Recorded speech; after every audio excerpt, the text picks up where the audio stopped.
Hello peepers, நாங்களோட Lakshmi.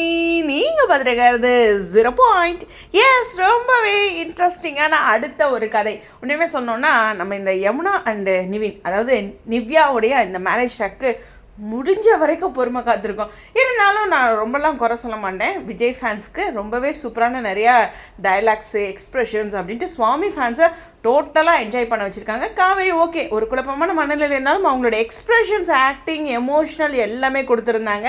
அதே மாதிரியே வில்லனுக்கும் ஒரு சில ஹோப் கொடுத்து அவருக்கு பெல்ட்டி அடித்து இப்போ மீசில் மண் ஓட்டுற காட்சிகளும் வரப்போகுது. அந்த மாதிரியான விஷயங்கள் இருக்கும்போது ஆஹா வந்துருச்சே. எஸ், இந்த இடத்துல ரொம்பவே முக்கியமான ட்ராக் அப்படிங்கிறது என்ன, காவேரி மறுபடியும் விஜயை லவ் பண்ணுறது. ஆமாம்ல, அது ரொம்ப முக்கியம்ல. ஸோ விஜய் இந்த மாதிரி நிவின்கிட்ட எல்லாம் கான்ட்ராக்ட் பற்றி டீல் பேசியிருக்காரு அப்படிங்கிற ஒரு கோவம் இருக்குது. இப்போ விஜயே அந்த கல்யாணத்தை பண்ணி வைக்கிறாரு அப்படிங்கும்போது காவேரி ஓகே, இதெல்லாம் முன்னாடி எங்கேயாச்சும் பண்ணியிருப்பாரோ, அதாவது அந்த கான்ட்ராக்ட் ரிலேட்டடாக அவங்க 2 பேர் பேசிகிட்டு இருந்தாங்களே, அதெல்லாம் எப்போ நடந்துச்சு அப்படிங்கிற அந்த டியூரேஷன்லாம் கேட்டாங்க இல்லையா, அதுவும் ரொம்ப முக்கியமான விஷயம். அந்த மாதிரி ஏதோ ஒரு சில விஷயங்களை காவேரி யோசிக்கிறது, அவங்களையே அறியாமல் அந்த காதல் இனி அவங்க மனசில் வர்றது அப்படின்னு இருக்கும். இந்த பர்த்டே செலிப்ரேஷன் ட்ராக்குமே அது ரிலேட்டடாக தான் இருக்க போகுது. பட் அந்த பர்த்டேக்கு முன்னாடி கொஞ்சம் ட்ராக் ஆச்சும், அதாவது இது அடுத்து வரப்போகிறாங்க வெண்ணிலா, அதை பற்றி பேசவே கூடாது தான்.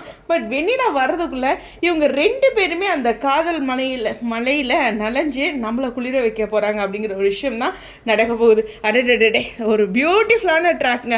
உண்மையுமே விஜய் வேறு சிந்தி இவ்வளோ கஷ்டப்பட்டு டைலாக்ஸ்லாம் கொடுத்து எதுக்குங்க எவ்வளோ ஏங்கன்னு திட்டுறீங்க, அந்த பொண்ணுனால தானேங்க எல்லாமே சால்வ் ஆகுது. ஸோ கீழே கமெண்ட் செக்ஷனில் பார்க்கும்போது திட்டாதீங்க ப்ளீஸ், எவ்வளோ திட்டாதீங்க அப்படின்னு தான் உள்ள மனசு தோணுச்சு. ஏன்னா இப்போது விஜய் வந்து அந்த கான்ட்ராக்ட்லாம் பற்றி நிவின் கிட்ட சொன்னதெல்லாம் தானே நம்ம காவேரி கோவமாக இருக்காங்க டிஷ்யூமில். இப்போ அதெல்லாம் சால்வ் ஆகுதுல கல்யாணம் ஆனதுக்கப்புறம். ஆமாம்ல, சரி இன்னும் ஒரு வாரம் ஆனாலும் பரவாயில்ல, இதெல்லாம் நல்லபடியாக முடிஞ்சிட்டு வரட்டும் அப்படின்னு தெம்பாருங்க அப்படிங்கிறது தான். கண்டிப்பாக ஒரு வாரம் ஆகும். அங்கே போய் பேரண்ட்ஸ்க்கெலாம் தெரிஞ்சு பெரிய அக்கப்போர் ஆக போகுது. அதெல்லாம் கடந்து தான் வந்தாகணும். பட் இது எல்லாமே தாங்கி நிற்கிற ஒரு பில்லரில் 2 பில்லரில் 5 பில்லருக்கு மேலே சமமாக நின்றுட்டுருக்காரு நம்மளுடைய விஜய். உண்மையுமே சொல்லணும்னா சுவாமிக்கு இந்த கைண்ட் ஆஃப் ஆக்டிங் வந்து அவருக்கு ஒரு சூப்பரான எக்ஸ்பீரியன்ஸை ஏற்படுத்தியிருக்கும். கண்டிப்பாக அவர் ஒரு பர்டிகுலராக எங்கேயாச்சும் மென்ஷன் பண்ணுவார். ஏன்னா அவ்வளோ வேரியேஷன் ஆஃப் ஆக்டிங், அதை தாங்கி நிற்கிறது, சப்போர்ட் பண்ணுறது, எமோஷ்னல், லவ், காமெடி, ஃபைட் லெவலுக்கு அப்படின்ட்டு இந்த பசுபதிக்கு இருக்குது பாருங்க, ஐயோ என்னையா பண்ணி வச்சிருக்க அப்படின்லாம் கேட்குறது.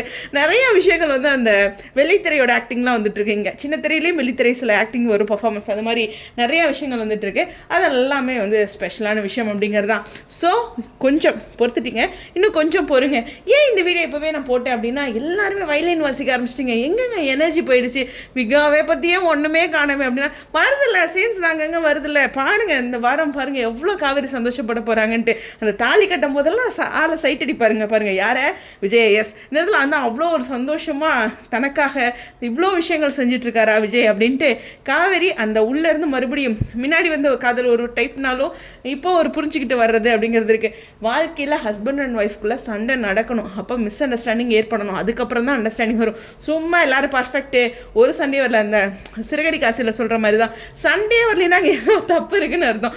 சண்டை பயங்கரமாக வரணும். என் வீட்டில் என் வாட்ஸ்அப்லாம் வந்து பார்த்தீங்கன்னா அவ்வளோதான், அப்போலாம் சண்டை கட்டிகிட்டு இருப்பேன். ஸோ கேள்வி கேட்கணுங்க, அப்படி தான் கரெக்டாக இருக்கும் லைஃப்பை பொறுத்தவரைக்கும். அதுக்கப்புறம் ஓகே நான் தான் தப்பாக புரிஞ்சுக்கிட்டேன், ஓகே இதை நான் சொல்லாம விட்டுட்டோமா அப்படின்னு 2 பேருமே பேசிக்கிறது தான் ஒரு அழகான வாழ்க்கையோட அர்த்தம் அப்படிங்கிறது தான். ஸோ அதனால் இந்த மிஸ் அண்டர்ஸ்டாண்டிங்க்கு அப்புறம், ஏன்னா தப்பாக புரிஞ்சுக்கிட்டே போயிட்டு இருக்காங்களா காவேரி, அதுக்கப்புறம் ஒரு அண்டர்ஸ்டாண்டிங் வருது பாருங்க, அங்கே ஒரு லவ் ஸ்டார்ட் ஆகுது பாருங்க.